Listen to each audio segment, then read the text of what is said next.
ബൃഹസ്പതി പുത്രനായ ഭൃഗുവിന്റെ പൗത്രനായ മൃഗണ്ഡു വിവാഹിതനായി കൊല്ലങ്ങൾ കഴിഞ്ഞെങ്കിലും സന്താനഭാഗ്യമുണ്ടായില്ല. മൃഗണ്ഡു തന്റെ മുത്തച്ഛനായ ഭൃഗുവിനോട് ദുഃഖപരിഹാര മാർഗം തിരഞ്ഞു. മകനെ, നിന്റെ ദുഃഖം പരിഹരിക്കുവാൻ സാക്ഷാൽ മഹേശ്വരന് മാത്രമേ സാധിക്കുകയുള്ളൂ. നീ അദ്ദേഹത്തെ പ്രസാദിപ്പിക്കുക എന്ന് ഭൃഗു ഉപദേശിച്ചു. ആ ഉപദേശപ്രകാരം മൃഗണ്ഡു ശിവതപസ്സിൽ മുഴുകി. ഒടുവിൽ പ്രസന്നനായ ശിവൻ പ്രത്യക്ഷനായി. മൃഗണ്ഡു പരമശിവനോട് അപേക്ഷിച്ചു, ദേവ, അപുത്ര ദുഃഖത്താൽ വിഷമിക്കുന്ന എന്നെ ഈ ദുഃഖസമുദ്രത്തിൽ നിന്നും കരകയറ്റിയാലും ശരി, നിന്റെ ഇച്ഛ പോലെ എന്നാൽ പ്രിയ ഭക്ത, നിനക്ക് ഞാൻ പരീക്ഷണത്തിനുള്ള ഒരു അവസരം കൂടി നൽകുന്നു. എന്തെന്നാൽ 16-ാമത്തെ വയസ്സിൽ അന്തരിക്കുന്നതും അതിബുദ്ധിമാനും പണ്ഡിതനും വിവേകിയും ഭക്തനുമായ പുത്രനെ നിനക്ക് വേണോ, അതോ ദീർഘായുസുള്ള മഠയനും അവിവേകിയുമായ പുത്രനെ വേണോ? ഏതു വേണമെങ്കിലും നിനക്ക് സ്വീകരിക്കാവുന്നതാണ്. മൃഗണ്ഡു ചിന്താകുഴപ്പത്തിലായി. ഏവരും ആദരിക്കത്തക്ക ഒരു പുത്രൻ പിറക്കുക ഭാഗ്യം തന്നെയാണ്. എന്നാൽ അവൻ്റെ അകാല മരണം താങ്ങുന്നത് എങ്ങനെയാണ്?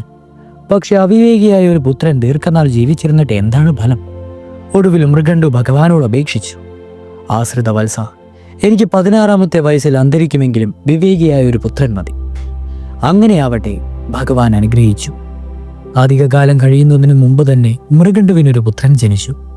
മൃഗണ്ഡു മകന് മാർക്കണ്ഡേയൻ എന്ന നാമകരണം ചെയ്തു. ശൈശവത്തിൽ തന്നെ അവൻ സർവ്വവിദ്യ പരാംഗതനായി തീർന്നു.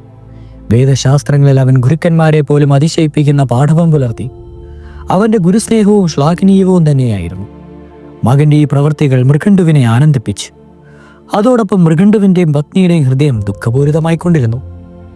ഒരിക്കൽ പ്രാർത്ഥനാ നിരതനായിരുന്ന ബാലനെ നോക്കി മൃഗണ്ഡുവും പത്നിയും കണ്ണുനീർ തൂകി. ഇക്കാര്യം ശ്രദ്ധിച്ച മാർക്കണ്ഡേയൻ അന്വേഷിച്ചു, പിതാവേ, മാതാവേ, അറിയിച്ചാലും എന്താണ് നിങ്ങളെ അലട്ടുന്ന പ്രശ്നം? ഏത് സന്തോഷാവസ്ഥയിൽ പോലും ഈ മുഖങ്ങൾ ശോക്ചായാണ് ഞാൻ കാരുന്നത്. എൻ്റെ മാതാപിതാക്കളുടെ കണ്ണുനീര് പോകാൻ എൻ്റെ കൈകൾ സന്നദ്ധമാകേണ്ടതല്ലേ? അവർ പുത്രനെ ആലിംഗനം ചെയ്തു. നെറുകയിൽ തെരുതെരെ ചുംബിച്ചു. ഗദ്ഗതം മടക്കിക്കൊണ്ട് മൃഗണ്ഡു അറിയിച്ചു, മകനെ, നീയാണ് ഞങ്ങളുടെ ആനന്ദവും ദുഃഖവും. ഉണ്ണി, അപുത്ര ദുഃഖത്തീയിൽ വെന്തെരിഞ്ഞ ഞങ്ങൾക്ക് കൈലാസനാഥന്റെ അനുഗ്രഹത്താൽ പിറന്നവനാണ് നീ. ഓമനെ, എന്നാൽ നിങ്ങൾ ഞങ്ങൾ അടുത്തു തന്നെ നഷ്ടമാകും നിന്നെ എനിക്ക്. ആ ദുഃഖം ഞങ്ങൾ എങ്ങനെയാണ് സഹിക്കുക? മൃഗണ്ഡു പത്നി വാവിട്ട് കരഞ്ഞു.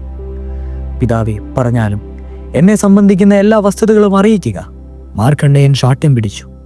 അങ്ങനെ മൃഗണ്ഡു മകനെ സംബന്ധിക്കുന്നതായ എല്ലാ വിവരങ്ങളും അവരെ അറിയിച്ചു. അന്നു മുതൽ കുടുംബജീവിതം ഉപേക്ഷിച്ച് ജടാവൽക്കരധാരിയായ മാർക്കണ്ഡേയൻ തപസ്സിനായി ജീവിതം മാറ്റിവെച്ചു. അവൻ ശിവരാധനയിൽ രാപ്പകൽ കഴിച്ചുകൂട്ടി. നാളുകൾ കടന്നുപോയി. മാർക്കണ്ഡേയന് 16 വയസ്സ് തികഞ്ഞു. കാലദൂതന്മാർ മാർക്കണ്ഡേയനെ തേടി വന്നു. പക്ഷെ അവർക്കൊന്നും പ്രവർത്തിക്കുവാനായില്ല.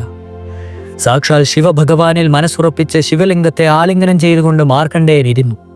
അവന്റെ നേരെ കാലശാപം പ്രയോഗിക്കുവാൻ ഭയത്താൽ കാലദൂതർക്ക് കഴിഞ്ഞില്ല. നിരാശരായി ദൂതന്മാർ മടങ്ങിയെത്തി. യമദേവനെ വിവരമറിയിച്ചു. വിവരങ്ങൾ ഗ്രഹിച്ച യമൻ കുപിതനായി. തന്റെ മരണഭാഷത്തിൽ നിന്നും രക്ഷ നേടുവാൻ ആരാലും സാധ്യമല്ല. മാർക്കണ്ഡേയന്റെ ദിനം ഇന്നാണ്. ആ വിധി ലംഘിക്കുവാൻ പാടില്ല. അങ്ങനെ ചിന്തിച്ചുകൊണ്ട് മാർക്കണ്ഡേയനെ കൊണ്ടുപോകുവാൻ കാലൻ തന്നെ നേരിട്ട് വന്നു. ശിവലിംഗത്തെ ആലിംഗനം ചെയ്ത് യാജാഭാവുമായി ഇരിക്കുന്ന യുവാവിനെ കാലൻ ഒന്ന് നോക്കി. അതിനുശേഷം അദ്ദേഹം കാലപാശം അവന് നേരെ വീശിയെറിഞ്ഞു. മാർക്കണ്ഡേയന്റെ ശിരസ്സും ശിവലിംഗവും കാലപാശത്തിനുള്ളിലായി.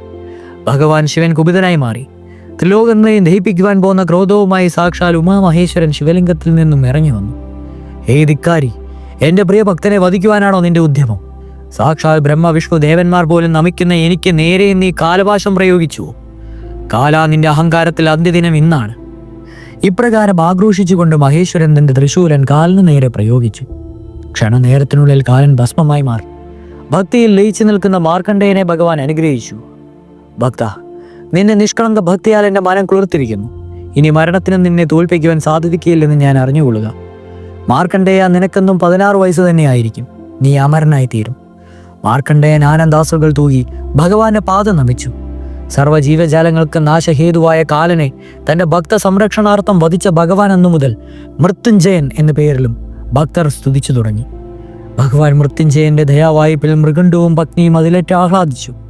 അവർ ശേഷകാലം തന്നെ പുത്രനോടൊന്നിച്ച് വൽക്കാരധാരികളായി ഭഗവസ്തുതികളിൽ ലയിച്ചു ചേർന്നു. അടുത്തത് പരശുരാമൻ പരമേശ്വരന്റെ ശിഷ്യനായ കഥയാണ്. തുടരും.